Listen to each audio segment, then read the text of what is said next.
Ćao, ja sam Andreja i dobrodošli nazad na moj kanal. Ovaj pas toliko ne želi da bude kod mene, toliko me mrzi.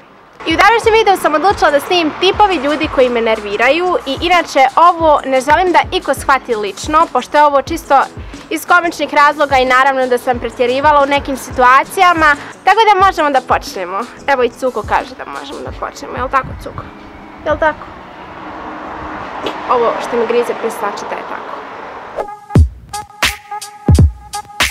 Slušaj, nisi u pravu, 2 + 2 je zapravo 5, ja sam tako čitala u jednoj knjizi i totalno je istina. Vjerojatno ti ne znaš za tu knjigu, a plus mama mi je rekla da je 2 + 2 5, tako da je to sigurno istina, ajde sam da znaš. Aha, super. I samo da znaš, ja sam od svog tate za rođendan dobila Audija, toliko dugo sam htjela to auto, od mame sam dobila Louis Vuitton torbu i toliko sam srećna, mislim nije da se hvalim, ali meni moji kupuju sve što poželim. I sad idem na Havaj još malo, tako sam srećna. Šta ima kod tebe?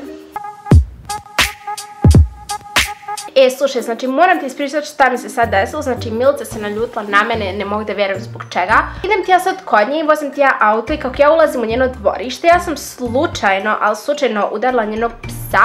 Mislim, nisam ja nešto gledala, razumiješ, ali prosto taj pas je izletio pred moju gumu, ja nisam bila ni kriva ni dužna, ja stvarno nisam ništa pogriješila, mislim, nisam ja kriva što je taj pas tako izletio pred gumu i što je on sam izvršio samoubistvo, znači nisam ništa uradila.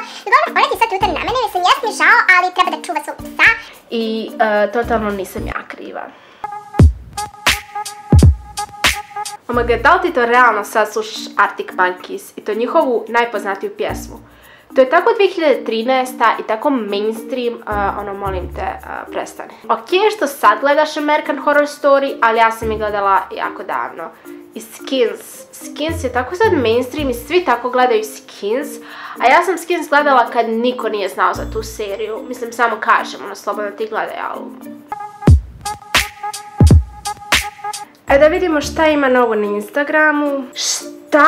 Omaga, znaš šta sam upravo vidjela? Znači, Jelena je lajkovala sliku Marku i to Marko je postavio tu sliku prije 2 sedmice. Ko još lajkuje tako sliku prije 2 sedmice? Ne mogu da vjerujem, sigurno se dešava nešto između njih, sigurno se muvaju. Ili su možda čak i u vezi. Kakva je to drugarica? Bože, sačuvaj. Nije mi dobro, treba mi vode. Slušaj, znači ne mogu večeras u grad nikako, znaš šta mi se upravo desilo, znači jučer sam išla da radim nokte i danas mi je već jedan nokat pukao, znači šizim ovdje i također nemam ni prevoz, ne znam kako ću da dođem onda, mislim ne mogu da hodam 20 minuta pješke, nadam se da me razumiješ, tako da stvarno imam velike probleme i vidit ćemo se drugi put, važi.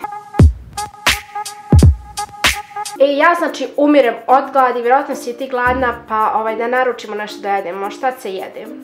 Svejedno mi je stvarno. Mislim kao picu, ne znam, pomfrit, sandvič, šta ja znam, palačinak, šta se uopšte jede, ili imaš neki predlog da li se jede slatko, slano ili šta god? Pa ne znam, mislim, svejedno, šta god ti hoćeš. Pa je sigurno da baš ne znaš, nemam pojma, ako hoćeš možemo naručiti, na primjer, meni se jede pizza, ako si zala, ako se jede nešto drugo da naručimo tebi, kontaš. Svejedno mi je. Ok, što god naručit ćemo pizzu, nego... Šta voliš da piješ, da li piješ gazirano ili ne gazirano, svejedno mi je stvarno. I hvala vam puno što ste gledali ovaj video. Zašto bježiš? Dobra, ajde pustit ćete na miru, ajde, ćao. I hvala vam puno što ste gledali ovaj video, ja se nadam da vam se svidio, ako jeste onda ne zaboravite da lajkujete, a mi se vidimo u sljedećem videu, ćao!